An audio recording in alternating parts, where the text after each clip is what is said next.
ओम शांति।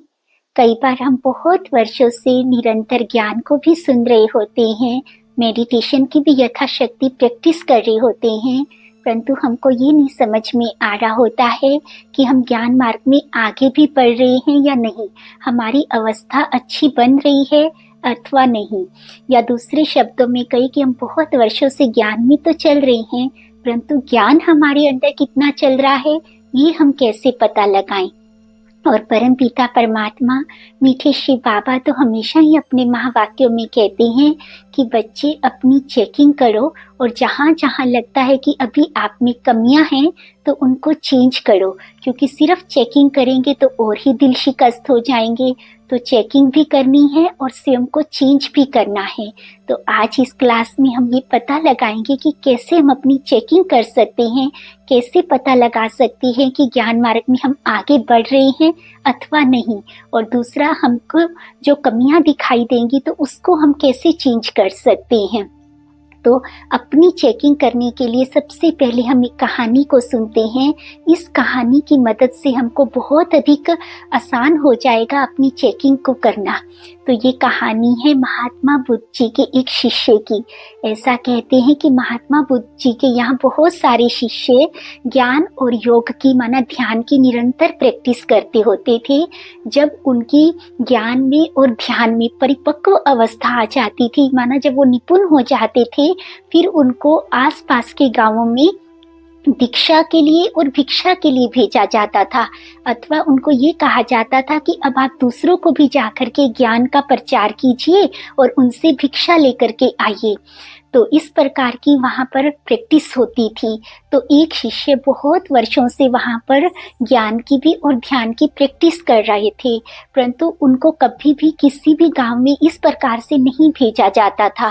तो अंदर से उनकी भी दिल होती थी कि मैं भी किसी गांव में जाऊं, मैं भी दूसरों को दीक्षा दूं और मैं भी दूसरों से भिक्षा लेकर के आऊं। तो उन्होंने महात्मा बुद्ध जी के पास गए और अपनी इच्छा को जाहिर किया कि मैं किसी गांव में जा सकता हूँ। तो महात्मा बुद्ध जी ने बड़े विनम्र भाव से कहा, नहीं, अभी आप थोड़ा समय और प्रैक्टिस कीजिए ज्ञान की और मेडिटेशन की। तो चूंकि गुरुवर की उनको अंदर से तो शिष्य को अच्छा नहीं लगा, परंतु चूंकि गुरुवर की आज्ञा थी तो वो चुपचाप वहां से चले गए और फिर से अपनी ज्ञान की अपने ध्यान की प्रैक्टिस करने लगे। थोड़ा समय और बीत गया और वो ये देख रहे थे कि उनके बाद आने वाले छोटे छोटे शिष्य भी अब दूसरे गांवों में जाने लगे थे, परंतु उनको ये मौका अभी भी नहीं मिल रहा था। तो एक दिन फिर वो महात्मा बुद्ध जी के पास गए और उन्होंने कहा, क्या मैं अब जा सकता हूँ? तो महात्मा बुद्ध जी ने कहा, नहीं, अभी आप थोड़ा समय और इंतजार कीजिए।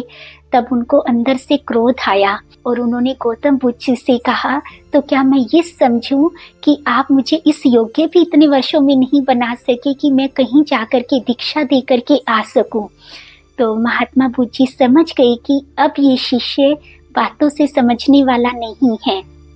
तो उन्होंने कहा, ठीक है, आप प्रातः काल सुबह इस गांव में चले जाना और वहां आपको दीक्षा दे करके आनी है। तो वो शिष्य प्रसन्न होकर के वहां से चला गया। अगले दिन सुबह वो गुरुवर की माना महात्मा बुद्ध जी से आज्ञा लेकर के उस गांव की तरफ चल पड़ता है। जैसे ही वो गांव के अंदर पहुंचता है, क्या देखता है कि गांव वालों का स्वभाव तो बहुत ही अद्भुत है। कोई भी सीधे मुंह बात ही नहीं करता है। जिसके भी दर पर वो जा रहे हैं तो सब उसके मुख पर दरवाजे को बंद कर रहे हैं, और किसी को कुछ कहते हैं तो लोग उनको गालियां देना आरंभ कर देते हैं। तो उनको बड़ा अंदर से वंडर लगता है कि महात्मा बुद्ध जी ने मुझे कैसे गांव में भेज दिया है। यहाँ तो ज्ञानी का बिल्कुल भी सम्मान ही नहीं है, इनको तो पता ही नहीं है कि ज्ञान का खजाना कितना बड़ा है। तो इस तरीके से वो अपने आप से अंदर से बात कर रहे होते हैं। सुबह से शाम हो जाती है, किसी को ज्ञान सुनाना माना दीक्षा देना तो बहुत दूर की बात होती है। किसी ने उनकी झोली में अन्न का एक दाना नहीं डाला होता है, बदले में उनको अपमान किया होता है, उनको ढेर सारी गालियां दी होती हैं। अब उनके सब्र का बांध भी टूटने लगता है। तब अब उनको इतनी अधिक भूख लग रही होती है कि अब उनको लगता है कि मुझे ज्ञान नहीं सुनाना है, बस मुझे कहीं से थोड़ा सा अन्न मिले ताकि मेरी भूख शांत हो सके। तो वो उस शहर के जो सबसे प्रतिष्ठित व्यक्ति होते हैं, जो बहुत बड़े सेठ होते हैं, उनके यहाँ पर भिक्षा के लिए जाते हैं और बोलते हैं कि हमको भिक्षा दीजिए। तो वहाँ जो सेठ बैठे होते हैं आंगन में, तो वो एक रोटी उठा कर के फेंकते हैं उसके मुख पर और कहते हैं जा भिक्षा ले जा। तो उनको इतना अधिक शिष्य को क्रोध आता है और वो क्रोध में आग बबूला हो जाते हैं वो शिष्य, और उनको बहुत ज़्यादा बुरी बुरी बात बोलते हैं कि आपने ज्ञानी का अपमान किया है, आपको तो बहुत बड़ा श्राप लगेगा, आप जीवन में कभी भी सुखी नहीं रहेंगे। जब वो शिष्य ऐसी बुरी बुरी बातें उस सेठ जी को कह रहे होते हैं तो सेठ जी भी जोर से चिल्लाने लगते हैं। तो उनकी आवाज को सुनकर के आसपास वाले गांव वाले सभी एकत्रित हो जाते हैं। क्योंकि वो सेठ जी उस गांव के सबसे प्रतिष्ठित व्यक्ति थे, सब उनका खूब आदर सम्मान करते थे। तो जब सबने देखा कि ये सेठ जी का अपमान कर रहा है ये शिष्य, तो सबने मिलकर के उस शिष्य की खूब पिटाई की और उसको खूब ढेर सारी गालियां दी। और वो शिष्य खाली हाथ ही वहां से सिर्फ अपमान गालियां लेकर के ही वापस लौट आता है। और जब वो शाम को वापस आता है, गौतम बुद्ध जी उसकी हालत देख करके सब समझ जाते हैं और वो उससे कुछ भी नहीं पूछते हैं, परंतु वो शिष्य जाकर के कहता है कि आपने मुझे कैसे गांव में भेजा, ऐसे गांव में भेजा जहां किसी को ज्ञान की जरा भी कदर नहीं है। आप मुझे किसी दूसरे गांव में भेजना, फिर देखना कि मैं कितना अच्छे से कार्य को करके आता हूँ। तो गौतम बुद्ध जी थोड़ा सा चुप रहे, फिर थोड़े समय के पश्चात बोले कि ठीक है, परंतु आप कल नहीं जाना, आप परसों चले जाना। तो उस शिष्य ने कहा ठीक है। तो फिर अगले दिन उसी शिष्य के सामने गौतम बुद्ध जी ने दूसरे किसी शिष्य को बुलाया और उसको उसी गांव में भेजा जिसमें उस पहले शिष्य को भेजा था, और उनको ये कहा कि आप उस गांव में जाकर के दीक्षा दे करके आइए और यथाशक्ति भिक्षा लेकर के आइए। तो वो मतलब शिष्य बहुत विनम्र भाव से गुरुवर की आज्ञा के अनुसार उस गांव की तरफ चल पड़ते हैं। जब वो गांव में जाते हैं तो गांव वालों का व्यवहार तो उनके प्रति भी वैसा ही होता है। सब उनके मुख पर दरवाजा बंद कर रहे हैं, कोई उनको गाली भी दे रहा है, कोई उनके लिए गलत गलत अपशब्द भी बोल रहा है, परंतु वो बिल्कुल शांत रहते हैं। उनके चेहरे पर जरा सी शिकन भी नहीं आती है, उनका स्वभाव एकदम स्थिर और शांत रहता है। और फिर उनको वो भी उसी सेठ के यहाँ पहुँचते हैं। सुबह से शाम हो जाती है, उनकी भी झोली में अन्न का एक दाना नहीं होता है। जब वो उस सेठ जी के यहाँ पहुँचते हैं तब सेठ जी ने अपने स्वभाव के अनुसार एक रोटी को उठाया और उनकी तरफ फेंक करके बोला, जा भिक्षा ले जा।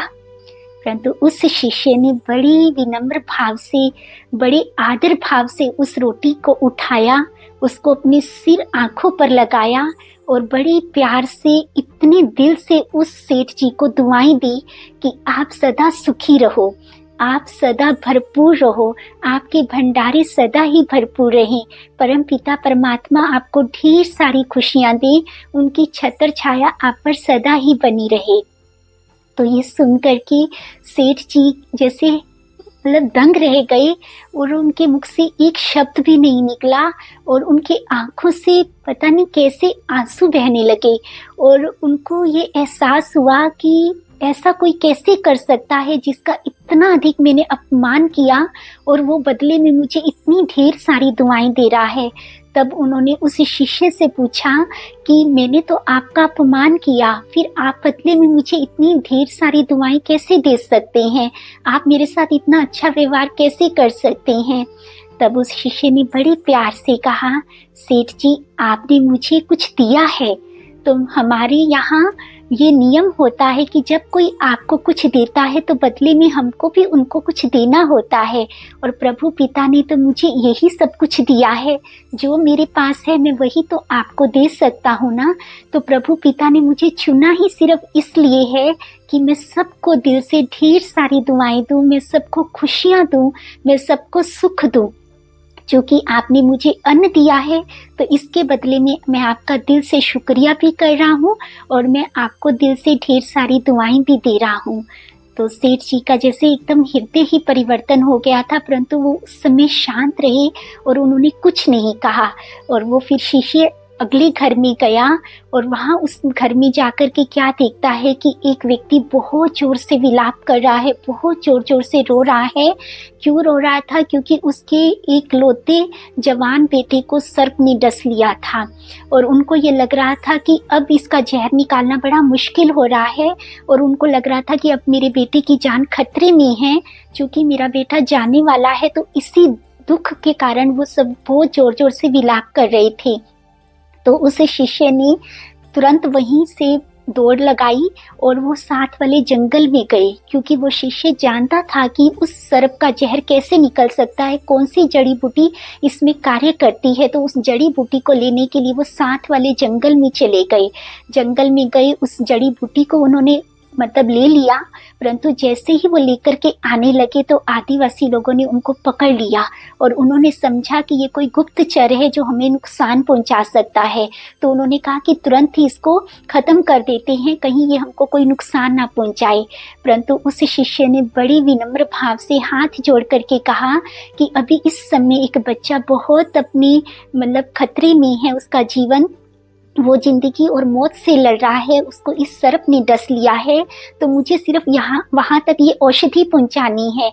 जैसे ही मैं ये औषधि पहुँचा दूंगा, मैं आपको वचन देता हूँ कि मैं वहाँ से लौट करके फिर से आपके पास आऊँगा। फिर आपको जो करना होगा आप मेरे साथ कर लेना। कृपया आप मुझे थोड़ा सा समय दे दीजिए। अगर आपको विश्वास नहीं होता तो आप किसी को भी मेरे साथ भी भेज सकते हैं। जब उस आदिवासियों के सरदार ने उस जड़ी बूटी को देखा तो वो भी जानते थे कि ये सर्प के डसने में ही काम आती है। तो उन्होंने बिना कोई सवाल किए उनको जाने की आज्ञा दी और ये कहा कि अब आपको यहाँ लौट करके भी आने की ज़रूरत नहीं है, क्योंकि उन आदिवासियों के सरदार ने उस शिष्य की आंखों में सच्चाई को देख लिया था और उनकी महानता के आगे वो भी झुक गए थे कि इस व्यक्ति के अंदर किसी दूसरे की भलाई करने की कितनी अधिक भावना है कि इसको अपनी जान की भी परवाह नहीं है। तो उन्होंने खुशी खुशी उसको जाने दिया। जब वो शिष्य वो जड़ी बूटी लेकर के आया और वो तुरंत दौड़ करके उस बच्चे के पास गया, परंतु जैसे ही वो जड़ी बूटी उसको मतलब लगाने लगा, वो मतलब पिलाने लगा, तो सब लोग उसका विरोध करने लगे। सब लोग उसको पीछे की तरफ खींचने लगे कि तुम कौन होते हो, तुम हो ही कौन, तुम्हारी हिम्मत कैसे हुई इस बच्चे को छूने की। इस तरीके से उसका खूब विरोध करने लगे, मानो उनको इलाज करने नहीं दे रहे थे। परंतु तभी सेठ जी वहां पर पहुंचे, वही सेठ जी जिनके साथ वो घटना घटित हुई थी। तो उन सेठ जी ने कहा, नहीं ये तो कोई महापुरुष है, ये बहुत महान आत्मा है, ये अवश्य इस बच्चे के जीवन को बचा लेंगे। क्योंकि ये शब्द सेठ जी ने कहे थे, उनका सब बहुत अधिक सम्मान करते थे, तो सभी ने उनको इजाजत दी उनका इलाज करने के लिए। और उस शिष्य ने उस बच्चे को जैसे ही वो जड़ी बूटी दी और वो बच्चे का जहर निकल गया और वो फिर पूरी तरह से स्वस्थ होकर के खड़ा हो गया। और सब लोग इतने अधिक खुश हुए, सब उनके चरणों में गिर गए, सब नतमस्तक हो गए और सब बहुत प्यार से उनको इतने आदर भाव से कहने लगे कि कृपया आप रोज यहाँ आइए और हमको भी अच्छे ज्ञान की दीक्षा दीजिए ताकि हम भी आपके समान बन सके। और उन्होंने उनकी झोलियों को इतने अधिक मतलब सब चीज़ों से भरपूर कर दिया और उन्होंने कहा कि आज के पश्चात आपको कहीं भी भिक्षा लेने की ज़रूरत नहीं है। हम आपके आश्रम के जितने भी शिष्यगण हैं सभी की पालना के लिए जितनी भी चीज़ें लगती हैं हम सब वहाँ अवश्य पहुँचाएंगे। तो वो शिष्य भी जब लौट करके वापस आए तो चूँकि उनकी भी हालत ऊपर से देखने में थोड़ी वैसी ही थी। क्यों थी? क्योंकि मतलब वो भी सुबह से शाम तक बिल्कुल भूखे थे, उन्होंने अन्न का एक दाना भी ग्रहण नहीं किया था। दूसरा, सभी लोगों ने उनकी भी पिटाई की थी अनजाने में, चाहे आदिवासी लोग थे चाहे गांव के लोग थे, थोड़ा उन्होंने गाली गलौज भी किया था उनके साथ। तो ऊपर से देखने में उनकी हालत भी वैसी ही लग रही थी। तो जैसे ही वो गौतम बुद्ध जी के पास पहुंचे तो पहले वाला शिष्य वहीं बैठा था। तो उन्होंने कहा, देखा मैंने कहा था ना, वो गांव ही ऐसा है, वो गांव के लोग ही ऐसे हैं, तभी तो इनकी भी यही हालत हुई है ना, आपको हमको वहां भेजना ही नहीं चाहिए था। परंतु गौतम बुद्ध जी ने फिर उस शिष्य की तरफ देखते हुए कहा, बोलो आज आपका दिन कैसा रहा। तब उस शिष्य ने सारी कथा को मतलब पूरी बात को सुनाया। तो ये सुन करके पहला शिष्य की आंखें नीचे हो गई वो अच्छी रीति समझ गए थे कि अभी उनको कितनी अधिक ज़रूरत है, अभी उनको समय लगेगा, क्योंकि ज्ञान में तो वो बहुत वर्षों से चल रहे हैं, परंतु शायद ज्ञान को अभी आने में उनके अंदर अभी समय है। अभी उनको अपनी स्टेज को बहुत अधिक परिपक्व करना है। उनको अच्छी रीति समझ में आ रहा था कि कहाँ कहाँ उनसे गलतियाँ हुई हैं, क्या क्या उनके अंदर अभी भी कमियां हैं जिनको उनको दूर करना है।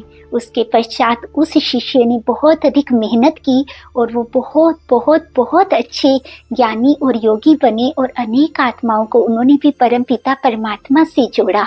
तो इस कहानी के आधार पर हम ये अंदाज़ा लगा सकते हैं कि वास्तव में ज्ञानी की सबसे बड़ी पहली पहचान क्या होती है। ज्ञानी कभी भी किसी भी व्यक्ति को, किसी भी परिस्थिति को दोष नहीं देता है। चाहे कैसी भी परिस्थिति है, चाहे कैसे भी व्यक्ति हैं, वो उनको अपने जैसा बना लेता है। वो कभी भी उनके प्रभाव में नहीं आता।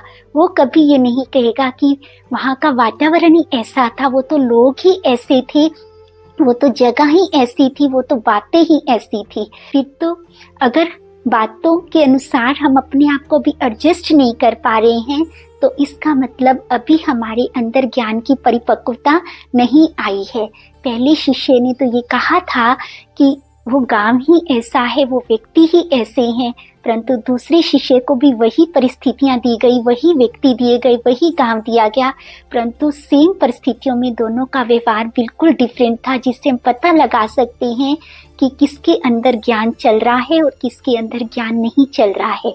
दूसरी ज्ञानी की सबसे बड़ी विशेषता ये होती है कि ज्ञानी के अंदर कभी भी अभिमान नहीं होता है, और जिसके अंदर अभिमान नहीं होता है उसको कभी भी अपमान की फीलिंग आ ही नहीं सकती है।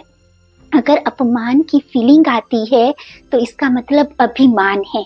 अगर अभिमान है तो इसका मतलब अभी हमारा पहला पाठ ही बहुत बहुत कच्चा है कि मैं देही नहीं, मैं आत्मा हूँ। तो हमको बहुत अधिक प्रैक्टिस करने की ज़रूरत है।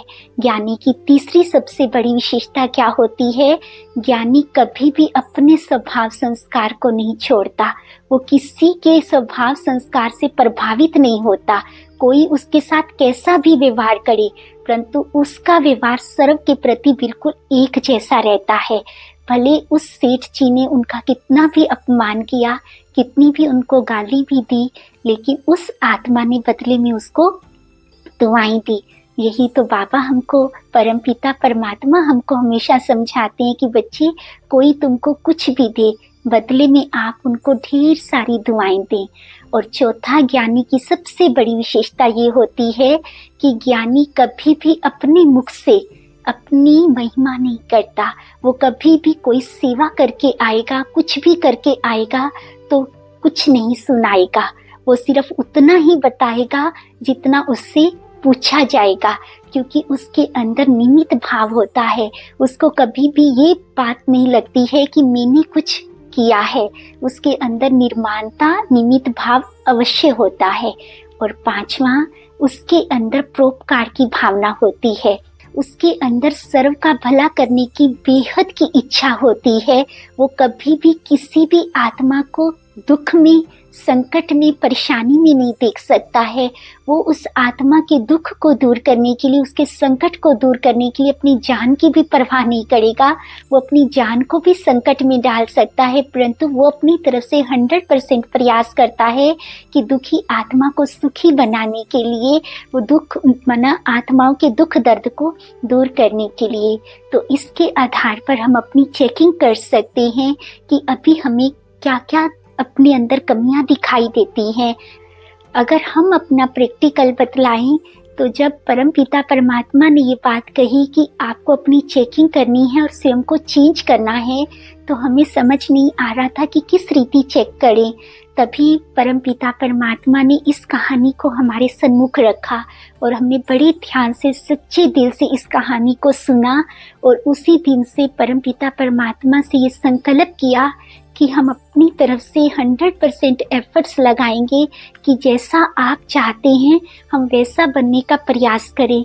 तो अगर आपको भी लगता है कि अभी हमारे को ये चेंज करना है, तो आज से हम परम पिता परमात्मा को, मीठे शिव बाबा को अपने साथ लेते हैं और उनसे दिल से ये वायदा करते हैं कि हम अपनी तरफ से उनको ऑफर करते हैं कि हम रेडी हैं स्वयं को चेंज करने के लिए। अब आप जैसा चलाएंगे हम वैसा चलेंगे।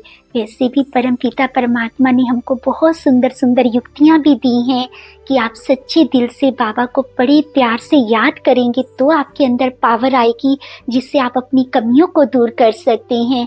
दूसरा, परम पिता परमात्मा ने कितना सुंदर कहा है कि आप कुछ नहीं कर सकते हैं तो सबको दिल से ढेर सारी दुआएं दें।